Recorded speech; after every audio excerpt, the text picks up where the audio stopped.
irmãos, era para nós estarmos iniciando nesse momento a Parashá Terumá, porém, mediante tudo que nos foi ensinado nesta manhã de hoje, eu voltei para casa à tarde e me fiz a seguinte pergunta: seria possível alcançar Terumá sem absorvermos Mishpatim? E a resposta que eu tive foi não.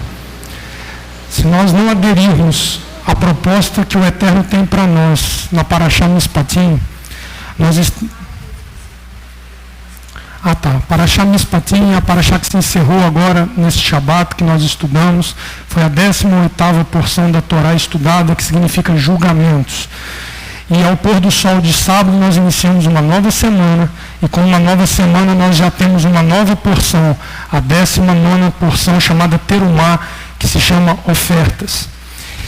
E por mais que não pareça, as ofertas propostas na Parashá Terumá, o menor valor que está sendo falado em Terumá é um valor monetário.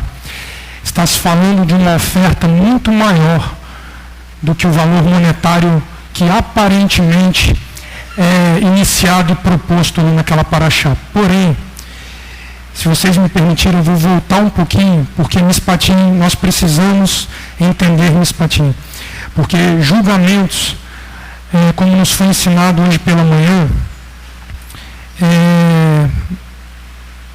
é o ponto alto dessa Parashá para nós, onde nós entendemos e aprendemos que se nós não trouxermos sobre nós o julgamento do Eterno sobre nós clamarmos por esse julgamento, nós estamos fadados a cair sob o julgamento de outro que não o Eterno.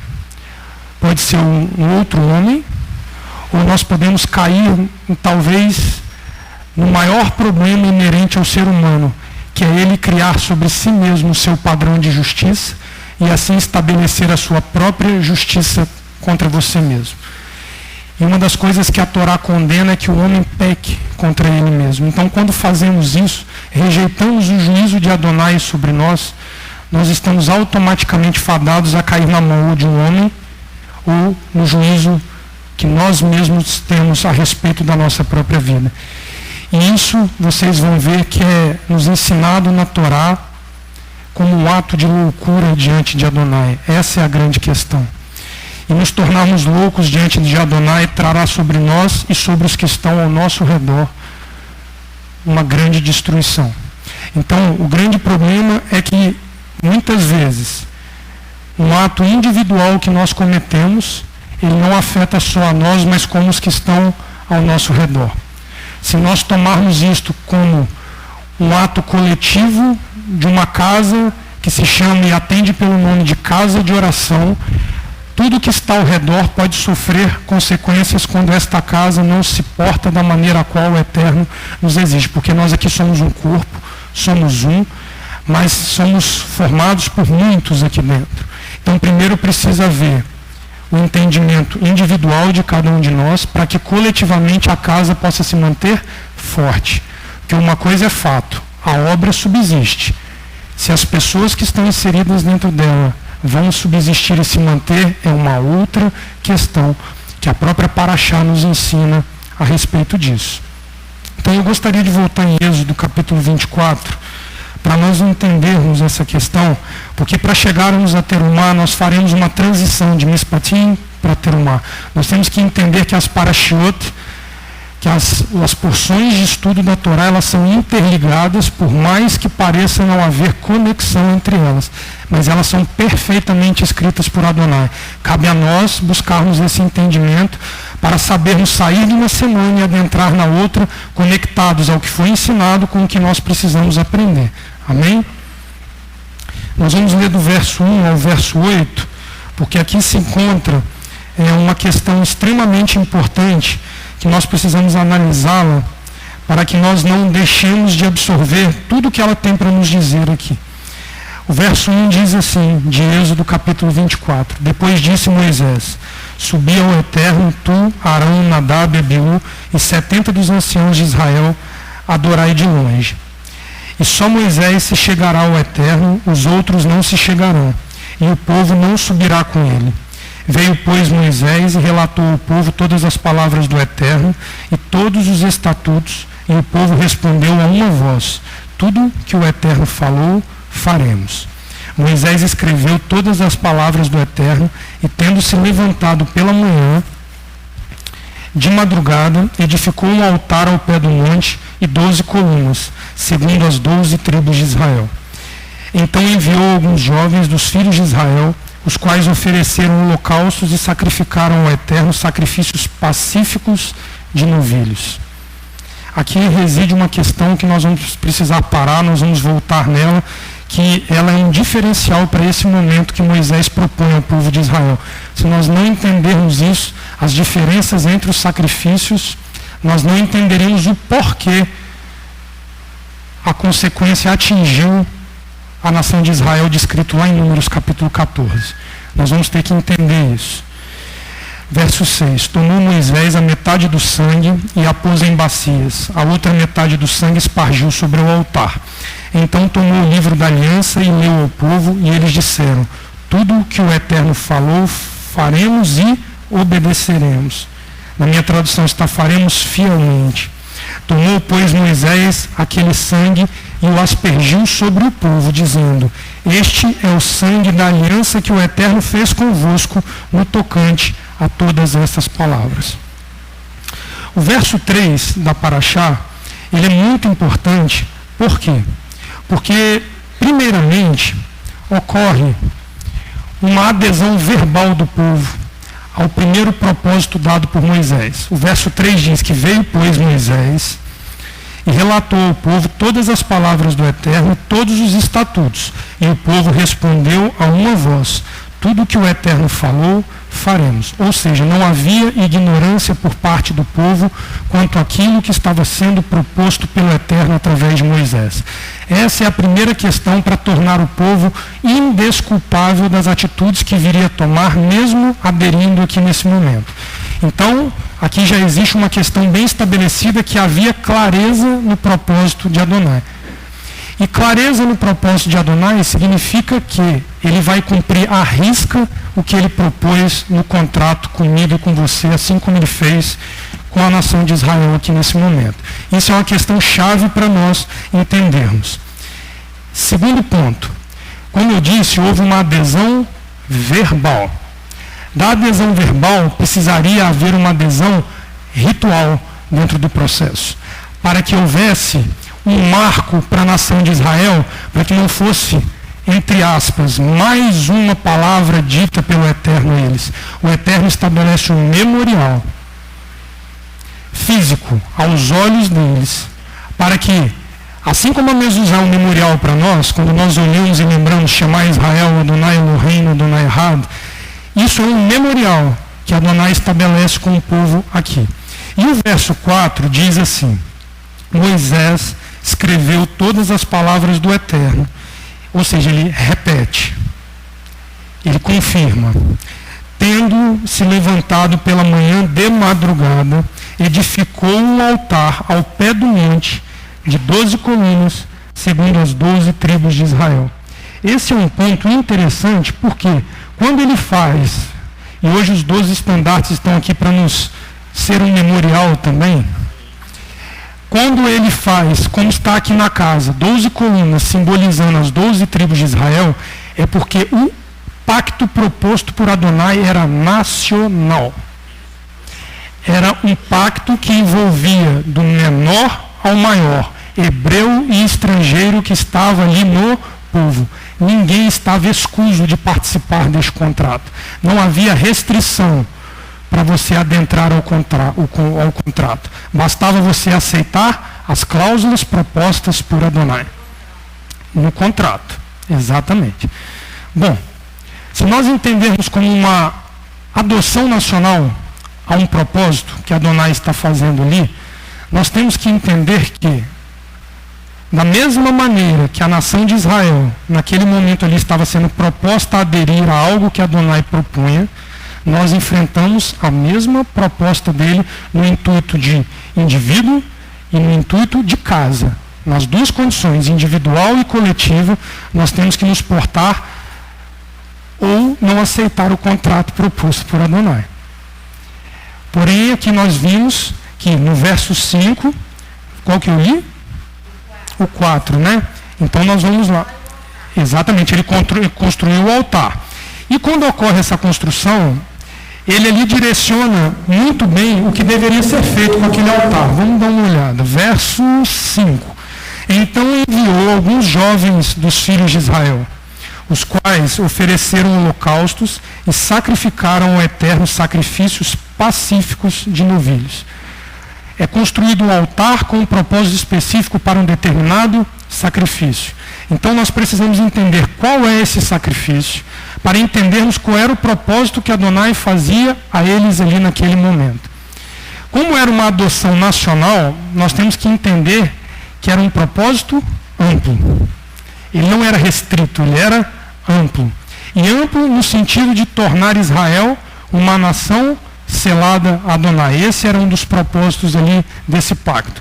Levítico capítulo 3, dá uma passadinha nas folhas aí para frente. Nós temos a narrativa, depois ele volta no capítulo 7, tá, sobre as ofertas pacíficas. São os dois pontos altos a respeito de oferta pacífica contida no livro de Levítico, e que eu não vou nos dois, porque senão vai tomar muito tempo, mas eu vou no 3. Eu disse, eu não vou nos dois, eu vou deixar o capítulo 7, eu vou ficar só me restringindo aqui no 3, para nós entendermos uma questão importante. Qual é o propósito que a oferta pacífica traz? Ela traz uma ideia de comunhão e gratidão daquele que propõe para aquele que recebe. Ou seja, o povo ali estava recebendo da parte do Eterno uma proposta. E o povo voluntariamente aceita essa proposta. O povo não foi coagido. Não houve coação. Então, como não houve coação, a oferta que caracteriza uma adesão a esse tipo de proposta e de pacto é uma oferta voluntária. Esse é o primeiro ponto chave dessa questão. Ninguém pode se desculpar dizendo que foi coagido a aderir à proposta de Adonai.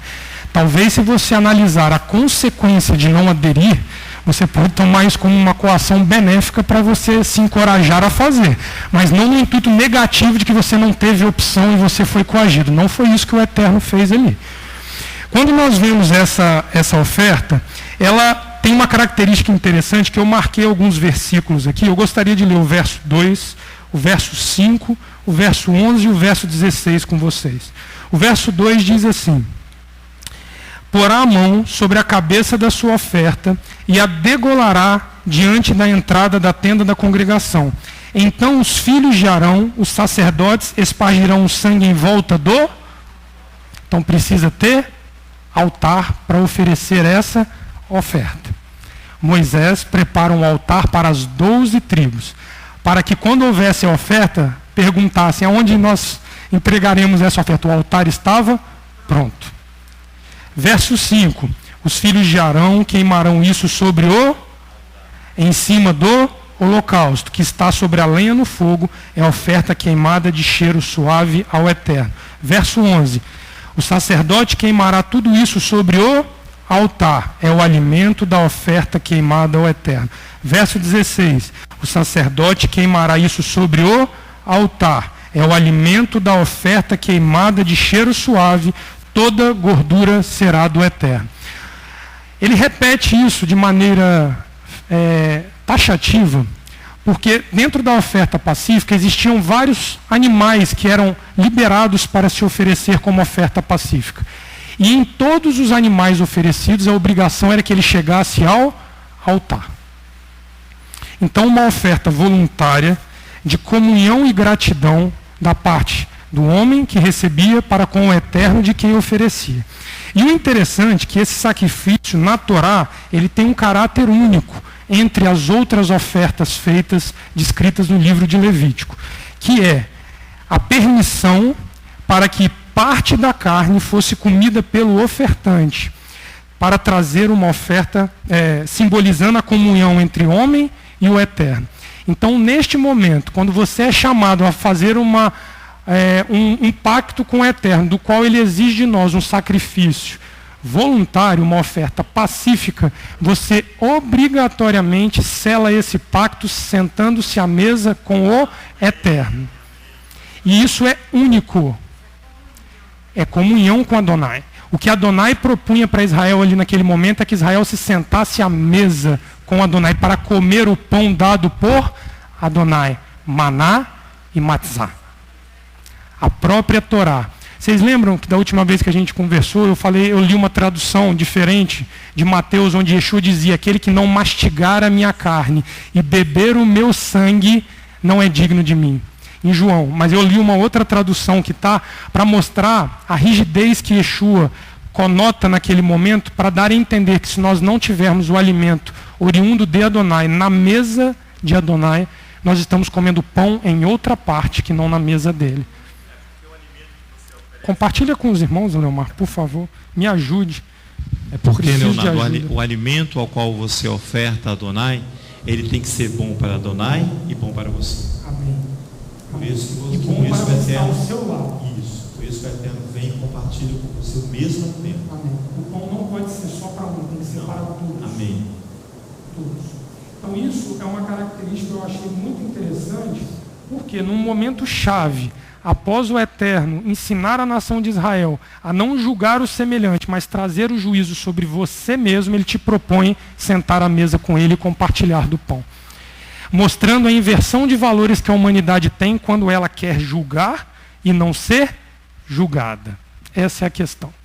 É fácil olhar para os erros do Leomar, para os erros do Roberto, do Léo, do Anderson, falar, aquilo ali, ó, a Torá diz isso, a Torá diz aquilo, Yeshua disse isso.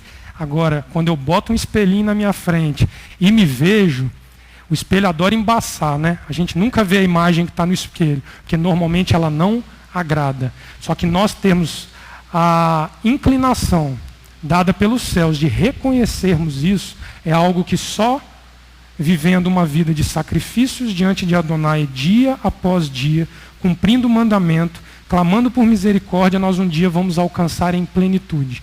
Porque olhar os nossos próprios erros e julgar a nós mesmos, imagina o que é você se conhecer o suficiente para falar assim, ó, o Leonardo é isso, mas eu saio daqui e olho para o Leonardo sem interferir sobre esse julgamento.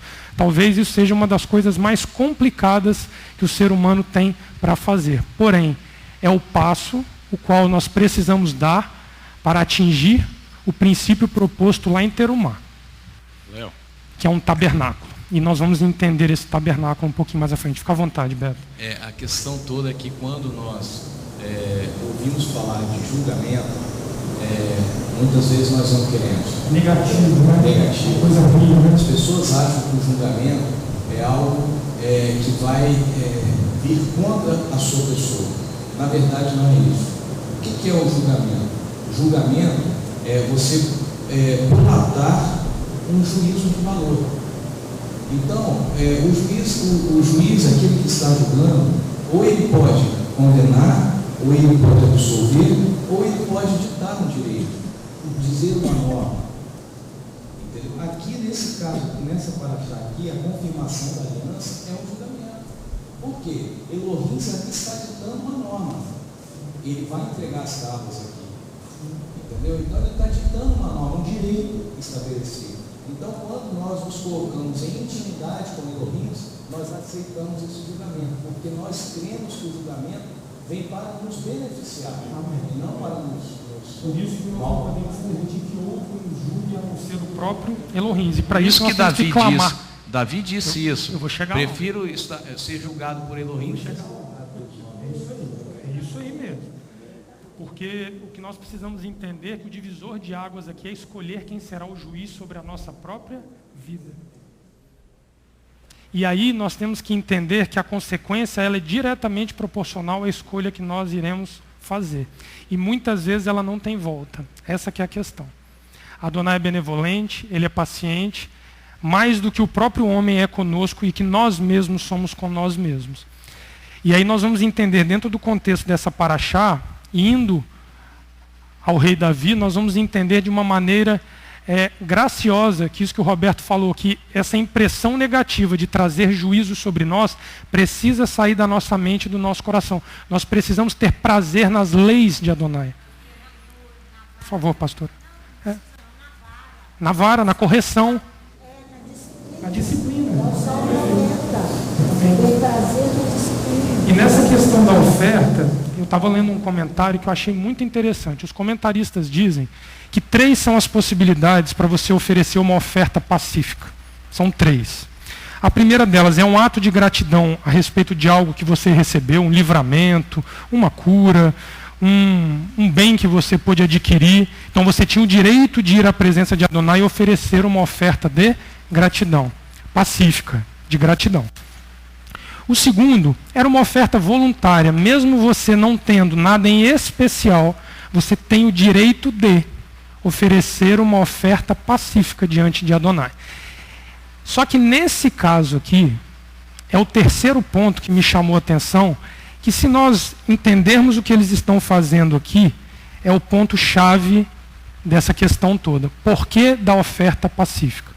A oferta pacífica feita por eles é pela realização de um voto. A realização de um voto te permite oferecer uma oferta pacífica a Adonai. E o interessante é que a realização do voto ela tem um contexto ambivalente. Ele pode ser uma memória de um voto que você fez, que você precisa agora oferecer a oferta, ou por algo que você vai votar para ainda cumprir. Interessante, pastor, que se nós olharmos rapidamente, parece que é um voto de hoje para o futuro. Eles estavam querendo herdar a terra de Canaã, não é isso? Eles estavam querendo chegar onde o Eterno prometeu. E o Eterno vem colocando situações para que eles possam se ajustar para cumprir isso. Porém, eu me lembrei, estudando sobre esta oferta, que... Amém. Mas existe um voto que antecede, pastor. Nesse momento aqui, quando Moisés, verso 6, toma metade do sangue e a pôs em bacias, e a outra metade do sangue esparge sobre o altar. Então toma o livro da aliança, lê ao povo, e eles dizem, Nascer Venishma, tudo que o Eterno falou, faremos e obedeceremos. Isso já é pós o ritual feito por Moisés, ou seja, saiu da boca para um memorial. Só que o interessante disso daqui que me pegou foi que, como eles fazem um voto e eles praticam realizam um memorial para fixar isso daí, existe neste contexto a mesma semelhança e peso com o voto feito entre Abraão e Adonai em Gênesis capítulo 15. O Eterno, nesse momento, fazendo cumprir aquilo que promete a Abraão lá em Gênesis 15, nós vamos voltar lá para ver, quando ele abre os animais ao meio e passa com sangue, ele aqui está lembrando a eles o voto do patriarca que iniciou todo o processo que eles estavam vivendo naquele momento. Então a ambivalência do voto é lembrar do que o patriarca fez e a sua obrigação de ir lá e fazer. A responsabilidade era dobrada da nação de Israel. Vamos voltar lá em Gênesis 15? Exatamente. A promessa para Abraão ali num pacto individual com Abraão era para a nação que viria após Abraão através de Isaac. Essa que é a questão. Essa que é a questão. Vamos lá, em Gênesis capítulo 15, do verso 7 ao verso 19. Oi? Sim, nós vamos chegar nele. E nós vamos ver ele legitimando essas palavras aqui, o que é mais importante.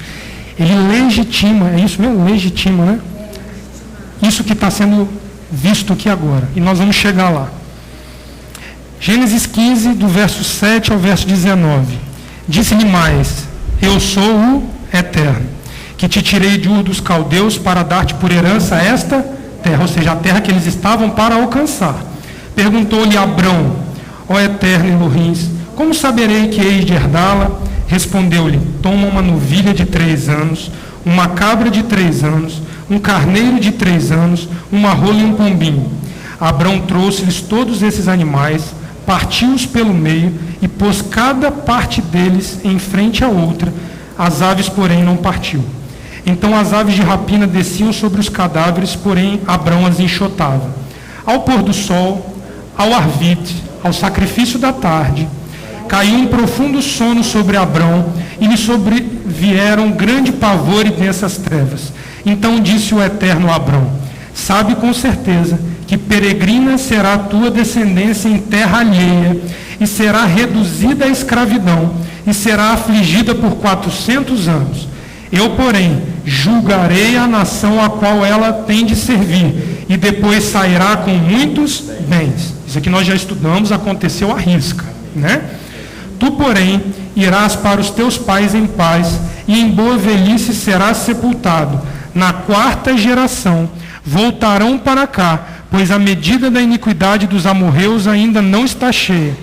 Posto o sol, houve densas trevas, um fogo fumegante e uma tocha acesa apareceram e passaram por aquelas metades. Ou seja, a mesma divisão que Moisés faz com sangue, os animais aqui estão divididos pelo sangue. Porque havia sangue nesse pacto de divisão dos animais. Naquele mesmo dia, fez o Eterno uma aliança com Abrão, dizendo: a tua descendência dei a esta terra, desde o rio Eufrates até o grande, do rio do Egito até o grande rio Eufrates, o Queneu, o Quenezeu, o Cadmoneu, o Eteu, o Ferezeu, os Refaíns, o Amorreu, o Cananeu, o Girgazeu e o Jebuseu. Este pacto era um pacto que o Eterno usa ali com Abrão, porque era um pacto conhecido tradicionalmente pelos povos da terra daquele lugar. O nome deste pacto, ele se chama Berit Ben Abetarim, aliança entre as partes cortadas, onde, após dividir um animal no meio, os pactuantes passavam entre as partes e pronunciavam a frase: que a divindade corte em pedaços, como a esse animal, aquele que violar o pacto. Israel tinha plena noção do que estava fazendo junto a Moisés, por intermédio de Moisés, junto a Adonai ali naquele momento. Êxodo capítulo 24, onde nós estávamos. Então, nessa adesão que eles fazem, a promessa cumprida através de Abraão, Isaac e Jacó estava a ponto de acontecer. Então, a ambivalência do voto, ela era tão importante de ser entendida que, e quando ela fosse cumprida, que o prêmio maior seria assentar-se à mesa e comer da comida do próprio Eterno. O que depois Leomar hoje leu pela manhã em Números 11, o povo rejeita ferozmente.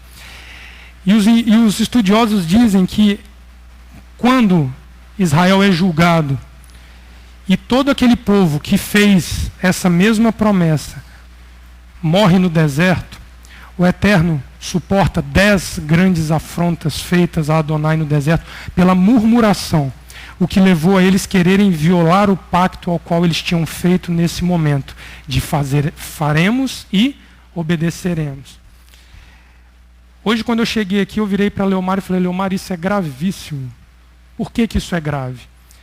Porque se nós dentro dessa casa, os que estão aqui há mais tempo lembram-se disso, nós já votamos ao Eterno, faremos e obedeceremos. Já tem alguns anos isso, não tem, pastora? Eu tentei lembrar, não me lembrei. Rita talvez lembre, que tem uma memória. Mas assim, o Eterno nos levou a um dia dizer: faremos e obedeceremos com Ele. Bastante tempo. Amém. Quando naquele momento a nação de Israel adere, a nação de Israel continua. Eles chegam ao propósito seguinte da caminhada. Porém, Israel estava sob um juramento que havia feito com o Eterno, de um voto que não poderia quebrar. E quando Israel... Amém, pastora. Amém. A quebra de voto, ela não é ensinada, nem muito menos estimulada na Torá, nos profetas, nos ensinos de Yeshua. Não existe quebra de voto. E tanto isso é verdade, pastora, que Mateus capítulo 5, Yeshua vai ratificar isso que a Torá sustenta aqui nesse momento, que quando nós dissermos faremos e obedeceremos, nós precisamos cumprir aquilo que estamos dizendo com a consciência do que estamos fazendo. Essa que é a grande questão. Mateus capítulo 5, do verso 33 ao verso 37.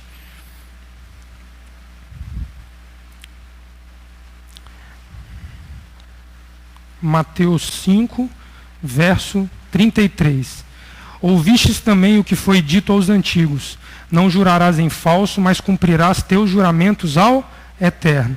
Eu, porém, vos digo, de maneira nenhuma jureis, nem pelo céu, por ser o trono de Elohim, nem pela terra, por ser o estrado de seus pés, nem por Jerusalém, por ser a cidade do grande rei. Não jureis pela tua cabeça, pois não podes tornar um cabelo branco ou preto. Seja, porém, o vosso sim, sim, e o vosso não, não. O que passar disso vem do maligno. Não há quebra de voto. E Yeshua ratifica isso para que nós possamos entender que, independente do voto que nós tenhamos feito, seja ele qual for, nós precisamos cumprir este voto. E nós vamos entender que passar pelo juízo, pelas mãos de Adonai, é algo que nós precisamos nos acostumar a fazer. Veja que quando nós estamos em Yom Kippur, o que é que nós estamos fazendo em Yom Kippur? Nós estamos nacionalmente clamando por um pedido de perdão. Isso é trazer juízo sobre nós e sobre a nossa nação. Nós já temos o hábito de fazer isso. É mandamento fazer isso. Trazer sobre si o julgamento do Eterno é mandamento. Existe uma festividade específica anualmente para isso. Só que no nosso dia a dia nós precisamos ser diariamente julgados pelo Eterno. Por quê? Porque mesmo tendo feito o pacto, nós estamos arriscados a violá-lo dia após dia. Por isso que o sacrifício tem que ser diário. E não só de ofertas pacíficas, nesse caso. Nós temos o sacrifício de holocausto, nós temos as ofertas pacíficas. Existem inúmeros sacrifícios prescritos na Torá que precisam ser diariamente revistos por nós. A pastora está lembrando que as 70 semanas que ela ensinou hoje pela manhã, ela é um sacrifício pacífico. É pacífico. E ele é pacífico por quê? Porque nós temos a necessidade também, pastora, de cumprir com os votos que nós fizemos. Essa casa foi levantada debaixo de um voto. Não estão os memoriais na casa para nos lembrar que nós temos uma função a cumprir dentro dessa casa. E a grande questão é, a casa vai permanecer. A obra vai permanecer. Quem estará nessa obra que é a grande questão. A nação de Israel não sobreviveu para entrar em Canaã. Entram os que nasceram no deserto. Eu venho ratificar isso que você acabou de dizer, porque no momento que você começou a ensinar sobre a questão de faremos e depois eles vão selar esse voto de faremos e obedeceremos, do início que você começou a ensinar, só me vinha à cabeça esta casa. Amém. Porque quando nós lá atrás fizemos a consagração, amém, nós fizemos não, essa quando casa nós por si só, a casa consagrada, ela é consagrada. Em jubileu. Por si só ela é consagrada. Por si só ela é consagrada. Por si só se consagrou pelo ano que ela foi livre. Ali nós fizemos um voto, sim. Sim. Faremos. Agora o Eterno mandou proclamar o nome dessa casa. Amém. É como se nós tivéssemos dito para Ele, faremos e obedeceremos. Amém. Se nós tivéssemos na nossa mente a grandeza que está nas nossas mãos, amém, talvez não precisaríamos passar por tantas essas coisas. Nós já teríamos visto e revisto os nossos pensamentos, os nossos comportamentos e teríamos agido de outras formas, entendeu? Amém. Mas o Eterno prolonga esse período aí de 70 semanas. Amém. Eu falei com a pastora, isso é misericórdia sobre misericórdia sobre nós.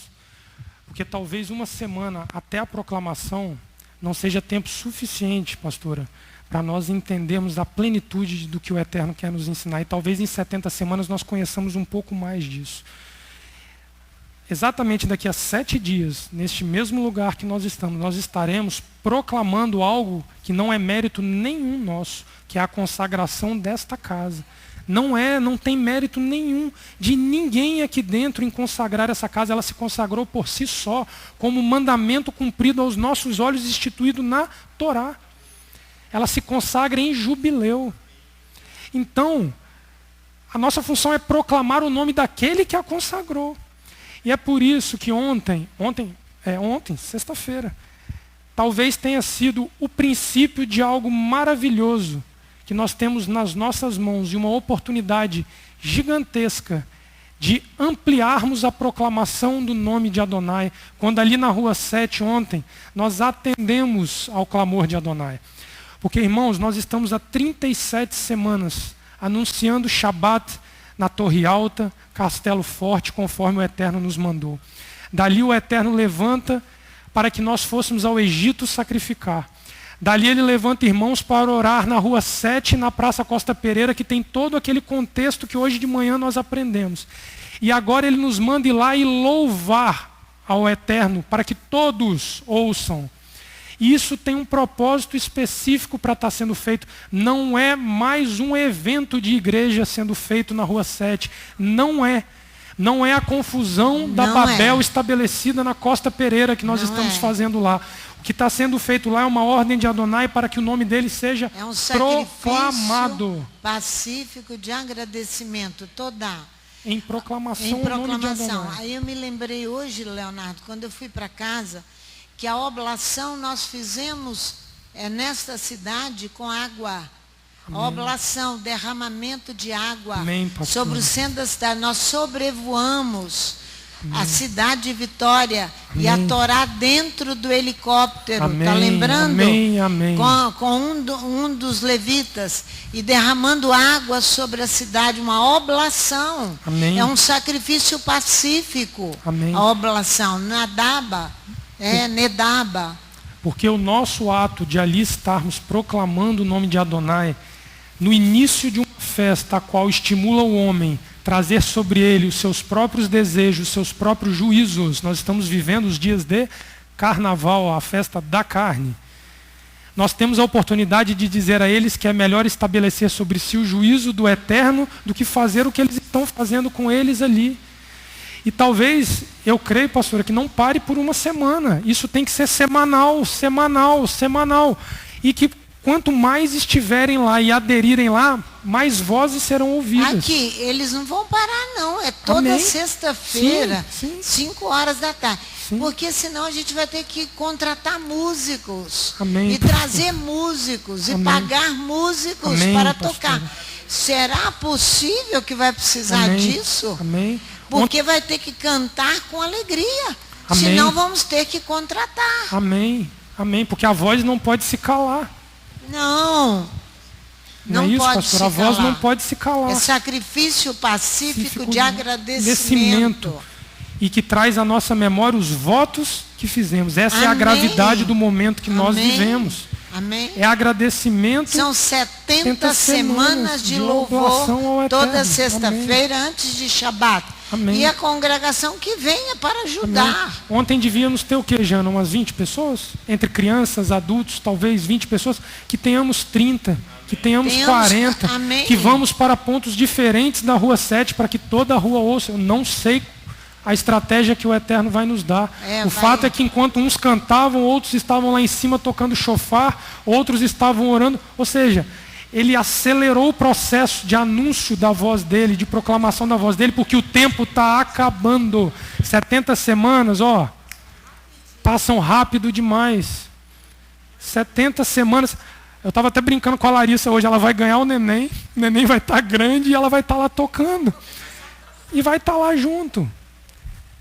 É muito pouco tempo que nós temos para complementar esse anúncio que o Eterno nos chamou. E o grande propósito, e para que nós cumpramos esse grande propósito, não há como fugir de Mispatim e dos julgamentos que Adonai nos ensina a trazer sobre nós. Vamos no Salmo 26 para nós entendermos que entendia isso de maneira plena, cumpria de maneira plena, mesmo com todos os erros que ele tinha, mas ele tinha no Eterno seu refúgio, a sua fortaleza e a sua cidadela de segurança, pastora Sandra. Esse homem se chamava Davi e ele aqui vai nos ensinar grandemente. E nós vamos chegar lá. Amém, amém. Salmo 26, é o salmo da Parashat Terumá. Para vocês verem como está ligado Mispatim com Terumá, o salmo de Terumá te conclama a chamar o julgamento, que é o que estava sendo ensinado na porção anterior. Então não tem como fugir de Terumá fugir de Mispatim e querer atingir Terumá. Não tem tabernáculo construído em lugar nenhum. Divina, porque nós vamos entender qual é o tabernáculo projetado por Adonai. Nós vamos entender isso. Salmo 26. Ô, Léo, você pode ler para mim? Só beber um pouquinho de água que a garganta agora secou aqui.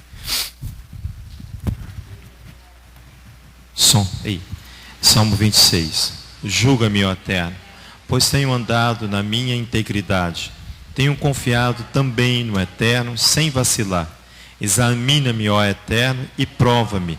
Esquadrinha-me a mente e o coração, pois o teu amor está sempre diante dos meus olhos, e tenho andado na tua verdade. Não me assento com homens vãos, nem me associo com os hipócritas. Aborreço a congregação dos malfeitores e me recuso a sentar-me com os ímpios.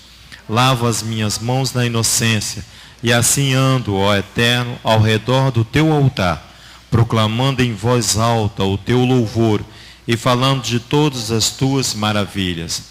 Eterno, eu amo a habitação da tua casa e o lugar onde permanece a tua glória. Não colhas a minha alma com a dos pecadores, nem a minha vida com as dos homens sanguinários, em cujas mãos há malefício, e cuja destra está cheia de subornos. Mas eu ando na minha integridade. Livra-me e tem compaixão de mim. O meu pé está firme em terreno plano. Amém. Na grande congregação eu louvarei o Eterno. Amém. Não me assento com homens falsos e nem me associo com os hipócritas. Nós somos falsos conosco mesmo e somos hipócritas com nós mesmos quando nós queremos ser juízes sobre as nossas próprias vidas. Porque o meu pecado é sempre mais brando. Ele é sempre mais fácil de ajustar do que do próximo. Então Davi aqui, ele conclama julgamento sobre a vida dele porque ele sabia quem iria julgá-lo. Ele não se entregou à mão de homem, ele não se entregou a nada que não fosse o julgamento estabelecido pelo Eterno na vida dele. E nós vamos ver uma prova cabal disso, de que Davi tinha essa consciência, em 2 Samuel capítulo 24. Que o Leomar está lendo há 40 dias e ontem me confessou não saber, ontem ou hoje, né, Leomar? Não sabia por que estava lendo. Agora, você sabe. Você sabe. Você está... Amém. 2 Samuel, capítulo 24, nós vamos ler o capítulo todo para nós termos entendimento do que Davi enfrentou aqui, para nós sabermos que a questão conosco, como indivíduos e casa, é bem semelhante. 2 Samuel 24:1 diz assim: a ira do Eterno tornou a acender-se contra Israel, e ele incitou Davi contra eles, dizendo: vai, levanta o censo de Israel e de Judá. Pelo que disse o rei a Joabe e aos chefes do exército que estavam com ele: percorre todas as tribos de Israel, de Dan até Berseba, e levanta o censo do povo, para que eu saiba o seu número. Porém, Joabe respondeu ao rei: ora, multiplique o Eterno, o teu Elohim, este povo, 100 vezes tanto quanto agora é, e os olhos do rei, meu Adom, o vejam. Mas por que, rei meu Adom, teria tal desejo? Davi, por que queres pecar contra o Eterno? Não peques, Davi. E Davi insiste. Todavia a palavra do rei prevaleceu contra Joabe e contra os chefes do exército. Assim Joabe saiu da presença do rei com os chefes do exército para levantar o censo do povo. Tendo eles passado o Jordão, acamparam-se em Aroer, à direita da cidade que está no meio do vale de Gade, e foram a Jazer. Foram a Gileade, a região de Tatim-Odse, dali foram a Dan-Jaã e viraram-se para Sidom. Foram à fortaleza de Tiro e a todas as cidades dos heveus e dos cananeus. Finalmente foram a Berseba, no Neguebe de Judá. Assim percorreram toda a terra e ao cabo de 9 meses e 20 dias voltaram a Jerusalém. Joabe entregou ao rei o resultado do recenseamento do povo. Havia Israel 800.000 homens de guerra, que puxavam a espada, e os homens de Judá eram 500.000. O coração de Davi, porém, o acusou. Quando Davi recebe um número de 800.000 homens, o coração de Davi é incomodado.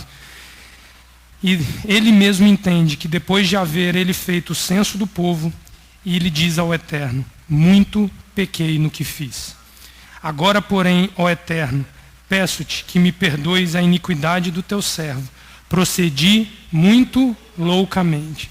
Ele deixa de ter Adonai como seu árbitro e toma por si só o seu braço para trazer uma situação sobre a nação de Israel, a qual também estava em pecado. E da maneira como ele age nesse momento, ele expõe a nação de Israel. E nós vamos entender essa exposição à frente. A grande diferença é o fato dele ter reconhecido o ponto onde ele erra. O fato todo é esse, é ele mudar a sua atitude enquanto havia tempo. Não tirando o erro de Davi, a consequência do erro de Davi, mas em 1 Crônicas, no capítulo 21, o texto inicia assim, que Satanás incitou a Davi a fazer o censo. Então houve uma brecha na vida de Davi, sim, deixou de observar ou de guardar algo, sim, que incitou a ele a pecar contra o Eterno. Amém. Davi era um homem com coração segundo a vontade do Eterno, isso é a própria palavra que nos diz. Porém, Davi nesse momento tropeça. E aí nós vamos ver aqui no verso 11. Levantando-se Davi pela manhã, veio a palavra do Eterno ao profeta Gade. O Eterno levanta um profeta para falar. Vidente de Davi, dizendo, vai e dize a Davi, assim diz o Eterno, 3 coisas te ofereço. Escolhe uma delas para que a execute contra ti. Ou seja, aqui Davi já se tornava maleável a receber do Eterno o julgamento proposto pelo próprio Eterno. Ele recebe, ou seja, ele assume a necessidade de trazer o juízo sobre a vida dele. E nós vamos ver que isso beneficia não só a Davi, como a todos. Essa que é a grande questão. Quando nós nos deixamos julgar a nós mesmos, nós beneficiamos a nós e a todos que estão ao nosso redor. Imagine uma casa como essa, se permitindo fazer isso, o benefício que a comunidade de Vitória não terá quando esta casa se portar da maneira a qual o Eterno chama. Essa é a questão. Amém, Leomar. Onde é que eu parei? 13, né?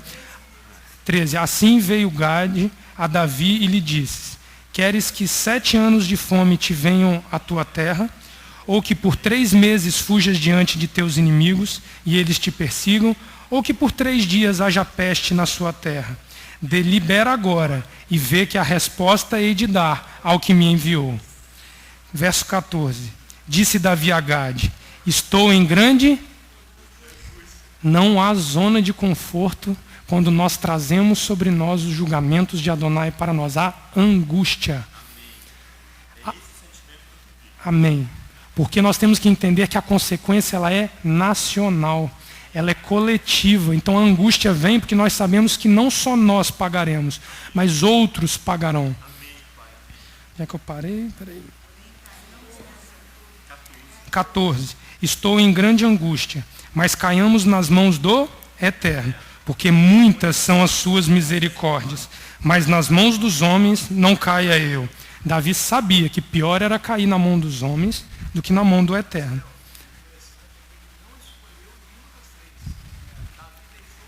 O Eterno fizesse por ele. Sim? Que eu caia na mão do Eterno. Porque senão ele mesmo estaria decidindo o próprio destino dele. E não podemos fazer. Mais uma vez, Davi é provado no pecado que ele comete.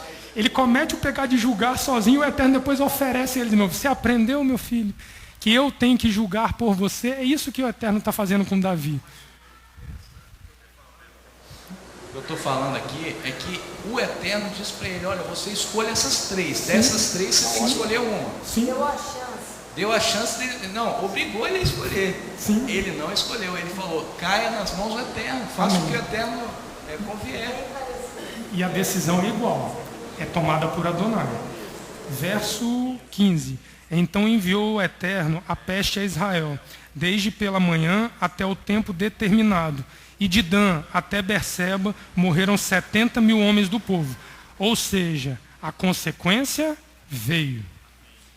Eles não foram poupados da consequência. Porém, estendendo o anjo a sua mão sobre Jerusalém para destruir o Eterno, se arrependeu daquele mal e disse ao anjo que fazia a destruição entre o povo, basta, agora retira a tua mão, o anjo do Eterno estava junto à eira de Araúna, o Jebuseu.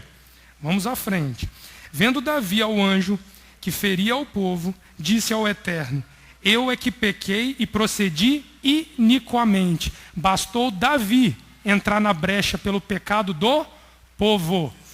Aqui não tem descrição de que a nação se arrependeu. Foi Davi que assume a responsabilidade. Essa casa pode assumir a responsabilidade para entrar na brecha pelos pecados de uma cidade. Podemos ou não podemos, pastora Sandra? Podemos. Onde é que foi? 17. Eu vou chegar lá. É exatamente isso aí. Que eu entendi agora, eu falei a questão toda. É isso aí. Amém. Amém. Amém. Ele limita a pena para que não destruísse tudo e desse oportunidade de arrependimento. Isso aí. Amém. Amém. Amém. Porque ele traz vida, Alexandre, não morte. Ele traz vida. Amém. Continuando. Eu é que pequei e procedi iniquamente. Mas essas ovelhas, o que fizeram? Seja a tua mão contra mim e contra a casa de meu pai. Naquele mesmo dia veio Gade a Davi e lhe disse: sobe, levanta ao Eterno Amém. Na eira de Araúna, o Jebuseu. Subiu Davi conforme a palavra de Gade, como o Eterno lhe tinha ordenado. Olhou Araúna e vendo que vinham para ele o rei e os seus homens, saiu, se inclinou diante do rei com o rosto em terra. Perguntou Araúna: por que vem o rei meu? Eterno, rei meu senhor ao seu servo. Respondeu Davi: para comprar de ti esta eira, a fim de edificar nela um altar ao Eterno, para que esta praga cesse de sobre o povo. Disse Araúna a Davi: tome e ofereça ao rei meu senhor o que bem lhe parecer. Aqui estão os bois para holocaustos e os trilhos e os aparelhos dos bois para a lenha. Tudo isso, ó rei, Araúna, oferece ao rei. Disse mais Araúna ao rei: o Eterno teu Elohim aceite a tua oferta. O rei, porém, respondeu a Araúna: não, antes quero comprá-lo pelo preço devido, não é de graça. Vai requerer suor, trabalho, esforço para construir este altar que Adonai está nos propondo aqui. Não oferecerei ao Eterno meu Elohim holocaustos que não me custem nada. Subir a rua 7 não pode ser de graça, tem que custar o nosso tempo, o nosso esforço, o nosso suor, tudo que custar. O nosso louvor tem que custar, tem que custar. Assim Davi comprou a eira e os bois por 50 ciclos de prata. Edificou Davi ali um altar ao Eterno e ofereceu holocaustos e ofertas. A mesma oferta proposta em Nascer Venishma. Era uma oferta pacífica. Adonai aqui criava comunhão com Davi e com a casa de Israel, porque havia pecado. Está claro isso, irmãos? A piedade da terra e aquela praga cessou sobre Israel. Houve vida e não morte. Houve vida e não morte, porque eles fizeram comunhão através da mesma oferta pacífica lá de trás que nós lemos em Êxodo capítulo 24. Por isso que para chegar a Terumá, onde nós temos ali a narrativa sobre a construção de um tabernáculo, nós precisamos levantar para Adonai com oferta. Onde se encontra o altar que Adonai espera de nós para que ocorra isto? 1 Coríntios, não precisa ir lá não, eu vou ler aqui porque eu já extrapolei o tempo, os irmãos me perdoem. 1 Coríntios capítulo 6, verso 19 diz assim: ou não sabeis que o vosso corpo é o templo do Espírito de Elohim, que habita em vós, provenientes de Elohim, e que não sois de vós mesmos. 1 Coríntios 3,16 complementa: não sabeis vós que sois o templo de Elohim, e o Espírito de Elohim habita em vós? Aonde reside o altar que Elohim precisa para receber as ofertas pacíficas? Construir o tabernáculo da forma como a Parashá Terumá nos ensina E que depois vocês podem ler 1 Reis, capítulo 5, 12 e o capítulo 6 todinho. Vocês vão ver em detalhes o tabernáculo para habitação de Adonai, que é o detalhe que nós precisamos ter em nós para que ele habite. Do princípio ao fim, de cada medida que ali ele especifica. Essa é a medida do nosso templo que precisa ser consagrado a Adonai. Que ali reside o altar das ofertas para Adonai, para que tenhamos comunhão com Adonai, porque a palavra dele vai ser escrita nos nossos corações. É o altar onde reside ali Adonai. E se depois nós formos a 1 Reis 8, eu não vou ter tempo para ir, eu estou querendo encerrar. Em 1 Reis 8, 59 a 63, ali se encontra o propósito da consagração de um templo para Adonai. É este propósito que levou a nação de Israel ali naquele momento a aderir. Porém, como Davi, nós estamos, assim como Israel estava, sujeito a quebrar os votos que faziam ao longo da caminhada. Então, nós temos que vigiar diariamente, para que não aconteça o que está narrado em Ezequiel, capítulo 22, a partir do verso 23, para a gente poder encerrar. Aqui é a postura oposta de Davi. Aqui não se levantou para que a praga não viesse sobre o povo.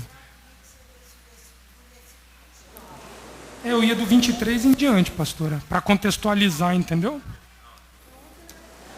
É Ezequiel 22, verso 23. Aí vale lembrar um detalhe. A oferta para o tabernáculo construído no deserto foi dada voluntariamente pelo povo que aderiu. Proclamar um tabernáculo Adonai requer ofertas que nos custam e tem que ser voluntárias. Depois vocês leem os primeiros 9 versículos de Terumá, que é Êxodo 25, de 1 a 9, que ali está bem descrito, para que nós tenhamos uma semana já entendendo que vai nos custar algo. E não é só dinheiro. Verso 23. Veio a mim a palavra do Eterno: Filho do homem, diz-lhe, tu és uma terra que não está purificada e que não tem chuva no dia da indignação. Conjuração dos seus profetas há no meio dela. Como um leão que ruge, arrebatando a sua presa, eles devoram as almas, tomam os tesouros e coisas preciosas e multiplicam as suas viúvas no meio delas. Os seus sacerdotes transgridem a minha Torá e profanam as minhas coisas santas. Não fazem diferença entre o santo e o profano. Ensinam que não há diferença entre o impuro e o puro. Dos meus shabatotes escondem os seus olhos, e assim sou profanado no meio deles. Os seus príncipes no meio delas são como lobos, que arrebatam a presa para derramarem o sangue e destruírem as vidas, para lucrar desonestamente. Os seus profetas têm feito para ele reboco, com argamassa fraca, tendo visões falsas e predizendo-lhes mentira, dizendo: assim diz o Eterno Elohim, sem que o Eterno tivesse falado. O povo da terra oprime gravemente e anda roubando. Fazem violência ao aflito e ao necessitado, e ao estrangeiro oprimem sem razão. Busquei entre eles um homem que levantasse o muro e se pusesse na brecha perante mim por esta terra, para que eu não a destruísse, mas a ninguém achei. Por isso derramarei sobre eles a minha indignação e os consumirei com o fogo do meu furor, fazendo que o seu caminho recaia sobre a sua cabeça, diz o Eterno. Não houve um sequer que se levantou. Basta um. Ali Davi faz o papel de atalaia na brecha para que muitos fossem poupados. Assim é a nossa responsabilidade como indivíduos e casa estabelecidos aqui por Adonai. Que assim o Eterno nos dê uma semana de Terumá abençoada. Que possamos entender que tudo isso é para que nós construamos um tabernáculo e um altar dignos do Eterno, nas medidas e nos conformes ditos pela Tua palavra. É o que nós clamamos, ó Pai, diante da Tua presença, Nesta semana, fala ao nosso coração, para que Terumá seja vivo, através dos julgamentos do Eterno sobre as nossas vidas, e que nós saibamos amar e estar nas Tuas mãos, e não nas mãos dos homens. É o que nós clamamos a Ti, ó Pai, em nome de Yeshua, o nosso Messias. Amém.